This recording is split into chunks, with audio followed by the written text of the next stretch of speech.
ಅಮ್ಮೋರ ದರ್ಶನಕ್ಕೆ ನಾವು 1985ನೇ ಇಸ್ವಿಗೆ ಬಂದಿದ್ದೆವು. ನಮ್ಮ ಮಗನಿಗೆ ಸ್ವಲ್ಪ ಆರಾಮ ಇದ್ದಿದ್ದಿಲ್ಲ. ನಿನ್ನ ಹೆಸರು? ಅಲ್ಲಿ ನಿಂದ ಹೆಸರು? ನಮ್ಮ ಮಗನ ಹೆಸರು ನಿಂದು? ನಮ್ಮ ಹೆಸರು ಶಕುಂತಲಾ ಬಸವ ಕಲ್ಯಾಣ. ಆದ್ರೆ ಅಮ್ಮೋರ್ಗೆ ಬಲ್ಲಿ ಬಂದ್ರೆ ಭಾಳಷ್ಟು ಜನ ದರ್ಶನಕ್ಕೆ ಬರ್ತಾ ಇದ್ದಾರೆ ಅಂತ ಕೇಳಿದ್ದೆವು. ನಮ್ಮ ಮಗನಿಗೆ ಆರಾಮ ಇರಲಿಲ್ಲ, ನಾವು ಸ್ವಲ್ಪ ಹೋಗಿ ಬರೋರು ಅಮ್ಮೋರ ದರ್ಶನ ತೊಗೊಲಿಕ್ಕೆ ಅಂತ ಬಂದಿದ್ದೆವು 1985ನೇ ಇಸ್ವಿ ಒಳಗೆ. ಅವಾಗ ಬಂದ ತಕ್ಷಣ ಅಮ್ಮೋರ್ದು ನಮ್ಗೆ ದರ್ಶನ ಆಯಿತು.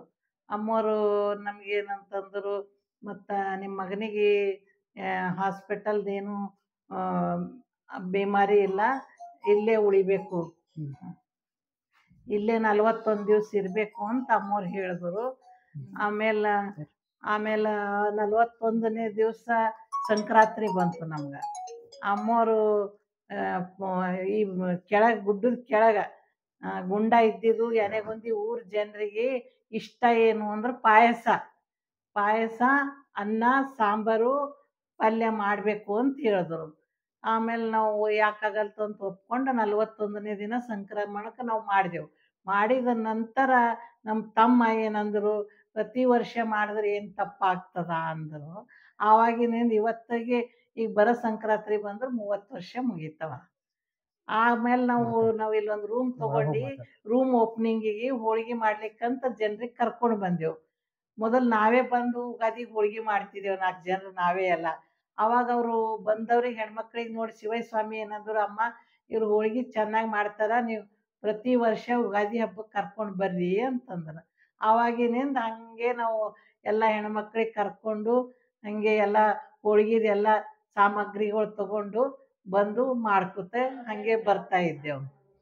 ನಮ್ಗೆ ಇಲ್ಲಿ ಬಂದಿದ ನಂತರ ಅಮ್ಮೋರ್ದು ಮೇಲೆ ನಮ್ಮ ಮಗನಿಗೆ ಆರಾಮಾದ್ಮೇಲೆ ನಮ್ಗೇನು ಅನ್ನಿಸ್ತು, ಜಗತ್ತಿನಾಗ ಎಲ್ಲಿನೂ ಅಮ್ಮೋರಂಥ ದೇವ್ರಿಲ್ಲ, ಅಮ್ಮ ಸಾಕ್ಷಾತ್ ಪರಮಾತ್ಮ ಅಂಥೇಳಿ ನಮ್ಗೆ ಸ್ವಂತ ಅನುಭವ ಆಗ್ಯದ. ಅಮ್ಮೋರ ಬಳಿ ನಾವು ಬಂದು ಯಾವುದೇ ಮಾತು ಕೇಳ್ತಿರ್ಲಿಲ್ಲ, ನಮ್ಮ ಮನಸ್ಸಿನಾಗ ಇತ್ತು ದರ್ಶನ ಮಾಡಿ ನಾವು ಎದ್ದು ಹೇಳೋದ್ರದಾಗೆ ಅಮ್ಮೋರು ನಮ್ಮ ಮನಸ್ಸಿನಾಗ ಉತ್ತರ ಕೊಡ್ತಿದ್ರು. ನಮ್ಗೆ ಏನೇ ಒಂದು ಕಷ್ಟನೂ ಬಂದದಂದ್ರೆ ಇದು ಅಮ್ಮೋರು ನಮಗೆ ಪರೀಕ್ಷೆ ತೊಗೊಲತ್ತಾರ, ನಾವು ಎಷ್ಟು ಗಟ್ಟಿ ಇದ್ದೇವಂತ ನೋಡ್ಲತ್ತಾರ, ಅದಿಷ್ಟೇ ನಾನು ತಿಳ್ಕೊಂಡೀನಿ ಅಮ್ಮೋರ ಬಳಿ. ಮತ್ತು ನಾನು ಇಲ್ಲಿ ಬಂದ ಮೇಲೆ ನಮ್ಮ ತಮ್ಮನ ಮಗಳಿಗೆ ಮಕ್ಕಳಾಗಿರಲಿಲ್ಲ. ರಂಜಾನ್ ಹಬ್ಬಕ್ಕೆ ಅವರು ಗಂಡ ಜಾಬ್ ಮಾಡ್ತಾರೆ, ವೆಟರ್ನರಿ ಡಾಕ್ಟ್ರು. ಅವ್ರಿಗೆ ಸೂಟಿ ಅದ ಅಂತ ಅವ್ರಿಬ್ರಿಗೆ ಕರ್ಕೊಂಡು ಬಂದೆವು. ಪುನಃ